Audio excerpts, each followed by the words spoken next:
Bonjour fidèles internautes, bonjour, je vous aime tous. Ezali Wabino Sephora Kings.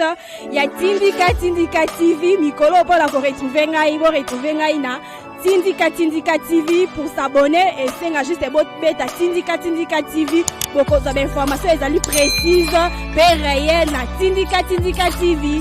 Je vous aime tous. Tindika TV, number one. Mbote bandeko balandi ya Tindika télévision, c'est votre humble servante Sephora Kings au message toujours yamba na beta de mikene bino bisika no so basangola biso kutani na biso ndenge toujours to message ko informer bino kolobela actualité ya mboka la biso tozali na mwana mboka ndeko Kilenchi Bwawa to meka to kosala ba analyse et tozali nango a sur place na kobosa na te ba boss nga parti kilina refin ki sombe na bosa ni pete ba mbote belé na lida tango motema beliti mwanza jema kindolo depuis majesté pe na bosa nyoto na koloba mbote mwana mboka ndeko. Bonjour madame la journaliste, bonjour na balanyo sur Tindika, bonjour na peuple congolais et à humble serviteur na mina comme Kilenchi Bwawa, le vrai descendant des Tchènes, c'est qui dit 37 ans d'élite, IDPS a vaincu, 37 ans d'élite, Fatih Seki est président de la République, 37 ans d'élite, existe. En tout cas, pouvoir Oyo.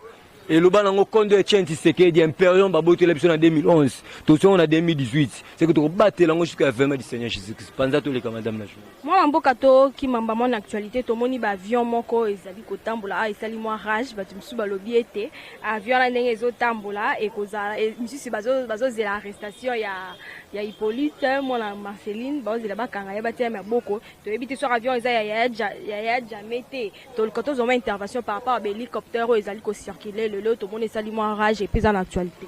Merci madame la journaliste, la balanyo sur Tindika, ezali coopération militaire entre la République démocratique du Congo et la République Angola. C'est la personne de Félix Antoine Tshisekedi na Joao Lorenzo. Les alliés meeting ya chasse avion ozo circuler likolo pour la relaxer démonstration politique. Parce que Kabila Lobaki soki accord FCC cash et Katani à Kozongisa Mboka na biso 50 ans arrière en arrière. Et nous loba été abomi Mboka pendant 18 ans à Kozongisa ngo 50 ans en arrière. C'est faux et archi faux. Au moment abavio au moni likolo, c'est une démonstration politique. Les alliés rapport politique parce que la minute Oyo qui vivra verra, on a peur de rien. Il y a un biso boy, les alliés deuxième histoire et celle Mboka. Au moment na Gambie, il y a jamais bakanga na maboko. Aboya, ote, à chaque élection, va s'imposer, moi je suis président de la République. Pour finir, bakanga na maboko. Oh, il y a un signal fort. Toujours là que Joseph Kabila a été, il ne représente seulement rien.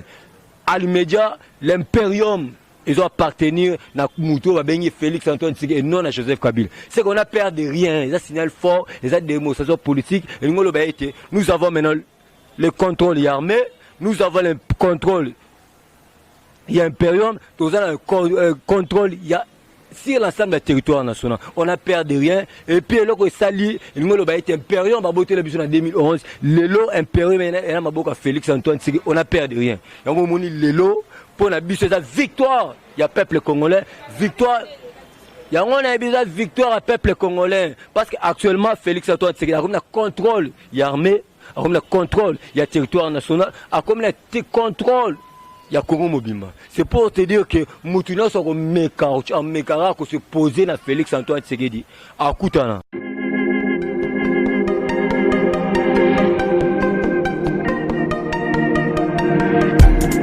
Après 25 ans d'expérience, eh oui, de 1995 jusqu'à ce jour, Elton Store, l'unique shop congolais de Londres, la Grande-Bretagne, il a Londres, et ça la fierté à la communauté nabiso, et surtout, il y a un homme d'affaires congolais sérieux dans la diaspora. Oh yes. C'est créé Elton Store et Sali Kakamoko, le sérieux, à quel na service qui t'a qu'on a client avec ma produit où il y a première classe, il y a qualité supérieure. Oh, il y a ma bombe à Eden Store. Oh yes, mon climat bimbe yeba. Ma maman à Londres va confirmer. Eden Store, c'est le berceau de produits cosmétiques. ya solo produits originaux. Et yes, les alliés perso ya produits alimentaires naturels et organiques. Au travers de nos produits cosmétiques, Eden Store détient le secret. Secret ya solo, où ya poso ya maman moi c'est qui toko.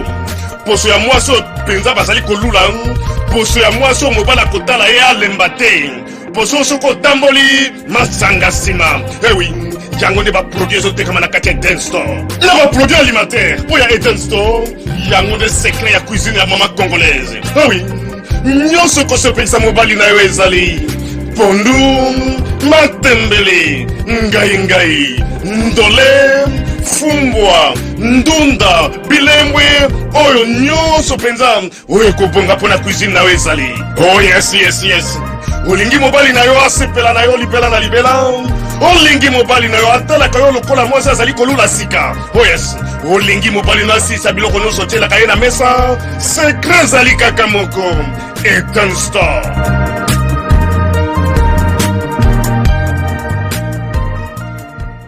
Na basuda égyptien akutana na basuda angolais akutana na ba commandant américain akutana ma pinga mboka na biso FARDC o sisi ki guerre na mbo. C'est pour te dire que Kabila to pesa instruction abima Lumumbashi abimite c'est que Kabila wana tikale lingi na pam to kangeka ne bakanga ya jamais ba cheka maboko fa mbala moko na pavillon 8 parce qu'on a vite compris so to tinye na CPI mbongo wana babineli ba oliango mieux voir ça la prison na pavillon 8 et sika caméra zali po mbongo wana ali nango et permettre l'économie na biso mata po mutu il a volé pendant 18 ans mbongo ya yibi pendant 18 ans Mobutu a yibi pendant 32 ans ce que soit 18 32 moins 18 a yibi mbongo combien. C'est pour te dire que cette démonstration de force au l'accès à la face du monde était la personne qui engage le pays conformément Mibeko Mboka Nabiso, les garants de la nation, il s'appelle bien Félix Antoine Tshisekedi, chef de l'État. On comprend madame la journée. Tozo diembelate madame la journée. Ya jambe pa tchaki tembeti. O tenga président. Pour finir bakanga neti mboa, yango biso peuple congolais, tozo c'est l'arrestation immédiate. Ya Joseph Kabila parce que Kabila a peur d'achoppement. Obi maloba loba ki ka ozong sa Congo 50 ans en arrière. Le Congo biso Congolais tozo sepelango te. Parce que moi j'ai un sang congolais. Donc on a mis ça fait c'est le bagno o un vendeur de pizza au mi président bongo yeti lelo Kabila style lelo la taba botine ya minene na costume nulle part au monde. C'est pour te dire que mieux vaut un vendeur de pizza à président na biso pas c'est to maman et papa bongo ye côté outa to yebate yango moni des fois bientôt des fois ça la nzembo des fois en général des fois au mission ça la nzembo ya chauffeur. Ah, ça la chauffeur. Ah, ça la démonstration avec chauffeur. C'est que l'ingolo ba eta ça chauffeur à défaut. Vous comprenez? Biso ton divina biso ne ba finga fatia za vendeur de pizza, mais to bi papa ne to bi maman ne parce que mutu no ça dans le parcours. Ce que Kabila c'est le parcours on est ani. To bi papa na été, to bi maman na été kota ou ta to bi te nyoso le musée muta memela biso. Na conseil, il y a réunion il y a ba au cadre armé alobani c'est mon fils. Oh, tant bana na biologique ba tikala ko ba été. C'est pour te dire que si un signal fort au l'accès à la face du monde était la personne de Félix Antoine, c'est lui qui a le contrôle, il y a l'armée, il y a la police, dans le territoire national, madame la journaliste. Mborando Gilan Chiboboa tolo bela moi masolo o tomonaki Marcel Bilonda asili koloba était les sénateurs à vie Joseph Kabila a touché plus ou moins soit 670 000 $, mais toro le 14 au moins intervention na yo pona ba propos yango to pona problème. Merci madame la journaliste, c'est le conseiller principal du chef de l'État en matière économie et finance. Il a éclairé l'opinion par rapport il y a ba dire il y a ministre de la finance Mouyibi wana Sele il y a Lugini Sugi il y a Lugili o andolo ba été présence de la République, Azana dépend, Azana dépense l'équipe belé. C'est pour te dire que Balane soit le peuple congolais. Ce qui le loue comme la présence de la République, et la dépense est belé. C'est suite à Kabila. Premièrement, Kabila juste la preuve du contraire à Foutamaka. La présence de la République. Kabila touche à la fin du mois 670 000 où non seulement le budget et où tu as la présence de la République. Et puis, garde républicaine. Oyo bazali affecté la présidence la kingakati partout na Congo bafuta maka na salaire ya président de la République. 3 cortège nyoso ya Kabila déplacement na ezala ya mwasi na e eza toujours prise en charge la présidence de la République. À part wana makambutu de mambutu mituka logistique tout ya Kabila mbongo uta wapi la présidence de la République. Et puis les anciens personnels administratifs, il y a directeur à cabinet, il y a tangu nemi azaka directeur cabinet. Batu nyonso wana bafuta makaka la présidence de la République. Yebisanga chaîne de dépenses c'est pour te dire que le conseiller principal, le chef de l'État Marcel Bilombo a couloir qui a parce que les gens ba ibi été o a couloir qui caméré. O le ba qui était ils ont vol intelligent. A éclairci au final le bien été ceux qui vont money dépenses et aller collecter la présidence de la République parce que Charles Junior soit Joseph Kabila et Zana Maboko il y a présidence de la République il y a un money c'est les ceux qui soit disant ministre des finances Ali Kolobabiloba c'est la raison pour laquelle le conseiller principal chef de l'État il a éclairci l'opinion nationale et internationale était ceux qui vont money ko Ali ko mona dépense et l'équipe belé la présidence ce suite il y a mbongo oyo Ali ko pesa Kabila à la tête il y a mboka na biso non et où t'as na budget parce que ezani le budget c'est le budget qui élabore mais tout na mayo ceux qui mbongo wana où t'as na budget où t'as na président de la République c'est la raison pour laquelle le monde a exagération il y a dépenses et où t'as na présidence et puis non seulement ça madame la journaliste au moni na infrastructure na bamba on les associe muto ministère infrastructure ceux qui chef de l'État pèse instruction te basa lanzela par exemple qui mwenza elengesa mbongo wana uta na présidence de la République il faut uta na chaîne na ministère infrastructure et travaux publics mbongo nyonso na bakoti sangora na charge ya présidence c'est pour se dire que bata fait ces soucis d'abord a été peuple congolais a ina Félix Antoine Tshisekedi c'est la raison pour laquelle dans quelques jours, le ministre des Finances, ancien premier ministre Matata Pone, directeur projet à Bukangalozo, parce qu'ils ont détourné Mbongo ya Mboka pour le projet à Bukangalozo. Et pour te dire que madame la journaliste, IGF a aussi bimisa, verdict par rapport à Mbongo, 285 000 acquis décaissés pour na ba travaux ya Bukangalonzo 205 millions de dollars et kena na ngona ba poche ba c'est la raison pour laquelle l'homme en cravate batata ponyo akenda ko tonga université ma pone pas la bona kindu et puis angindi joana l'homme en cravate ou mine belé na muno angindi fort et puis ba okanga Ari avancé ministre des Finances, ba okanga ministre agriculture, na directeur à projet, na des personnes na gouverneur à banque de Okra Semutombo, na prédécesseur na Kombo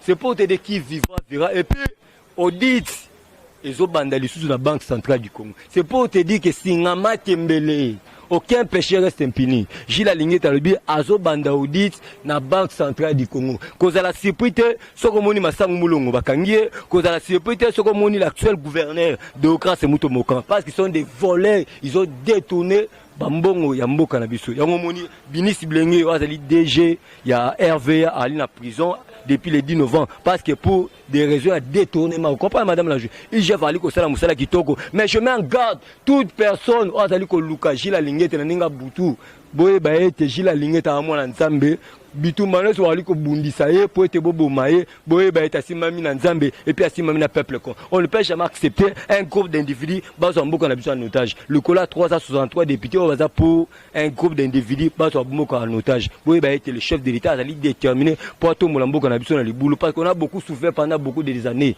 les destin mboka na biso et ko kendete pour la Joseph Kabila te yango moni lelo démonstration makasi ngolo ba ete fini la coalition et puis je m'en garde toute personne, le chef de l'État met fait à quoi? Si c'est faux, la personne qui avait signé la coalition FCZK, c'est la personne de Jean-Marc Kabouda et non le président de la République.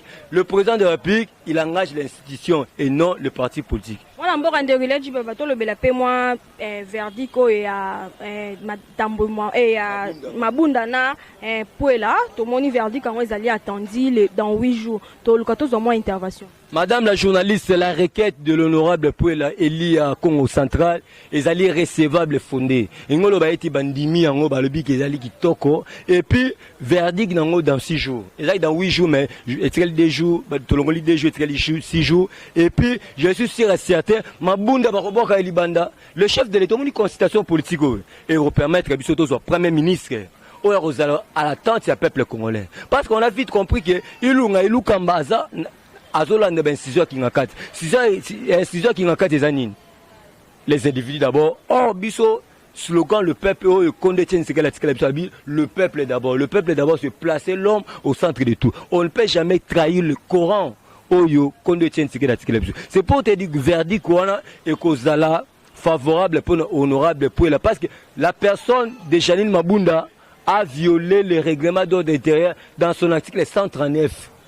Hein? C'est que Mamboupoué a fondé les alliés recevables fondés dans ce jour de trouver verdict contre Mabunda ngolo banine Mabunda comme chômeur il a comme chômeur aussi premier ministre aux intérêts peuple congolais aussi majorité parlementaire on va retravailler la vision du chef de l'État Félix Antoine Tshisekedi parce que au monde amito le deuxième ticket le deuxième ticket gagnant après la gratuité de l'enseignement et Zali passeport dit jamais vu madame la journaliste passeport le à $250 merci na Fachi Beton merci na ministre des Affaires étrangères Mamadou Manzenza pour na musala kitoko passeport comme na $9 madame la journaliste ba respectant affaire passeport ba respectant mutatsika na signature ya suki zaki ministre des finances ataki au ciné même il n'y a même pas une semaine et ça boy $49 et cocotte à la trésor public $50 et qui pour na ba autorité contractante et ngolo bani ba tout signer la ba compte bande na France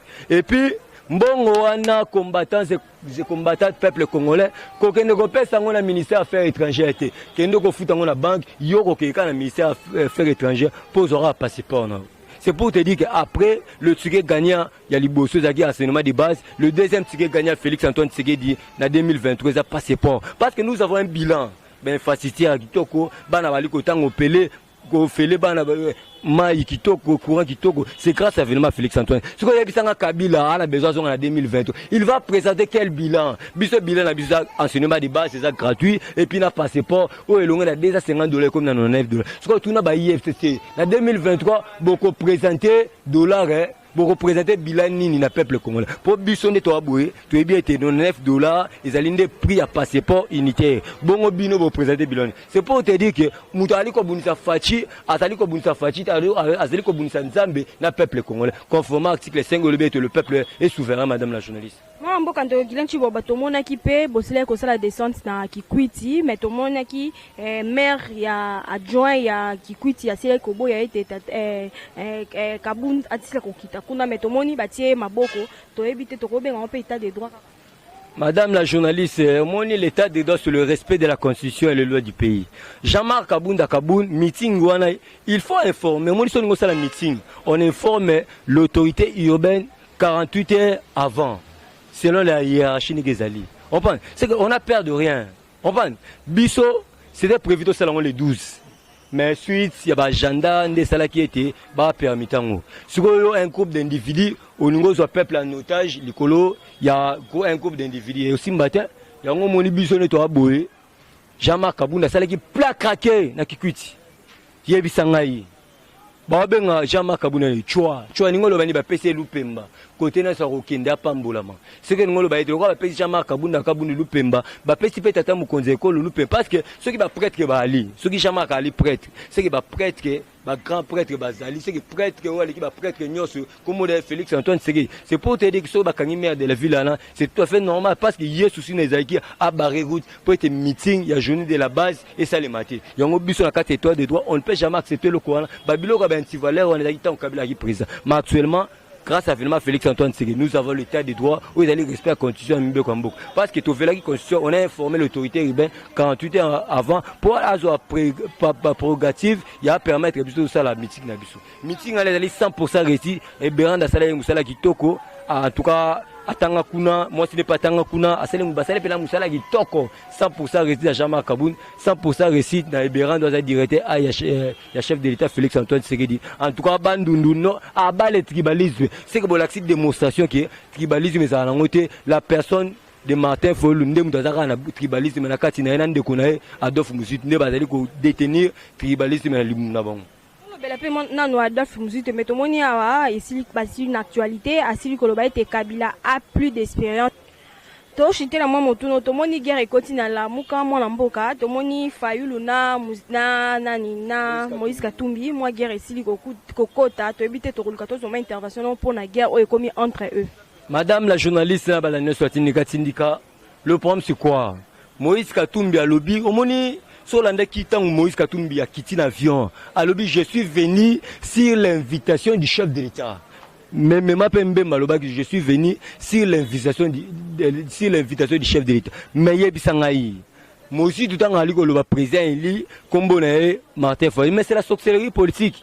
Biso de la seule personne élu démocratiquement le 30 décembre 2018, il s'appelle bien Félix Antoine Tshisekedi, chef de l'État. Yango moni ba rotika la koninga était parce que Moïse il a accepté que la seule personne à voter le 30 décembre 2018, il s'appelle bien Félix Antoine Tshisekedi. Aya qui s'est invité parce qu'il a vite compris que le peuple a zali ko souffrir. Félix Alobeni accord mon côté où l'équipe accord nous c'est accord à Genève, accord à Nairobi, na accord FCCK, accord nous misa toi accord ils ali kolo et accord nous sont kombo nango le peuple d'abord. Yango moni Moïse a se ressaisi à habiter.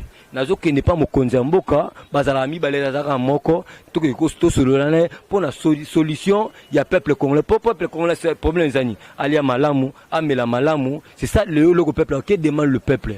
Et le peuple va s'engager en mais musique de l'école c'est un tribal, c'est un aîné problème n'a été Moïse animaté anima tata mukonzeko la chef de l'État. Mais ce qui est vrai, Moïse azali na ba député Bélier puis sanga musique azaka yemo député. Faut le yemo député. Ce que yo oningo sala concurrence dans muto avec na ba député et puis avec na pas politique. Musique ne représente rien dans ce pays, Fayulu ne représente rien dans ce pays. C'est une goutte d'eau dans l'océan. C'est quoi Copa Maï, madame la journaliste. Ce qu'on a aussi représenté le côté. D'un moment musique a représenté le côté, Fayulu a représenté le côté. Aya la consultation, aya été tracé de Maracala. On aura un premier ministre aux attentes à peuple congolais et puis vous allez la majorité parlementaire pour permettre que le chef de l'État et Kokisama on en a marre, madame la journaliste. Comme que peut-être comme la souka émission moi en bord quand on mot de la fin et puis pour la pour ça contact nos bossans. Mot de la fin peuple congolais combattants et combattantes et vos apaisements guerre est il n'y aura pas guerre dans ce pays au nom du Seigneur Jésus-Christ. Bavio bo ali komona likolo ezali meeting ya chasse d'avion pour la démonstration entre les deux pays. De bon voisinage, coopération militaire entre la République démocratique du Congo na RDC, na Angola pardon. C'est une relation le chef de l'État va approfondir en homologue na Joao Lorenzo pour mettre sécuriser la fonction en abisso. Et puis moutaro meka qu'on s'opposait contre Félix Antoine Tshisekedi au soulèvement, insurrection en coup à la première en Zambie, deuxièmement les États-Unis, troisièmement l'Égypte, quatrièmement l'Angola. C'est que Mouta Meka qu'on s'opposait à Félix Antoine Tshisekedi. Cinquièmement, à la base. Et puis sixièmement, à Félix Antoine. La fait Zali, la paix Simbote.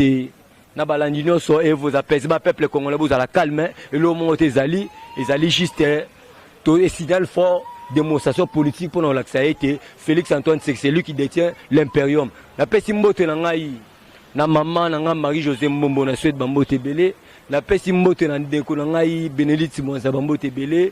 Ndeko na ngai Sédou Kizika. Bana nyoso ko padora l'éternel baninga na bo baninga te sans oublier ma fille née au porter combo ya grand chante Alemuloto Bambote Belé. La paix Simbote na président Aïjama Kabunda Kabuna Augustin Kabouya, tous les combattants et combattantes, ceux qui ont besoin de bengangai pour avoir la vraie information, Bobinga la plus 243 81 99 18 616 plus 243 81 99 18 616. Je suis sur WhatsApp Bobinga Bozonga.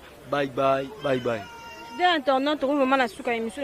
Merci pour le mandeko Bazil Bakou ya information na surtout pe basang la biso bandeko Bazil tenter ton ngate avec ko partager na muninga et ko sala vraiment malambo bo s'abonner massivement bo bakisama na kati ya Tindika télévision na bo sanité chaque caméraman na ngai Mag Luisa de papa le monde pe la bo sanoté bandeko Tindika to monen vraiment l'embarrassement. On se dit bye bye.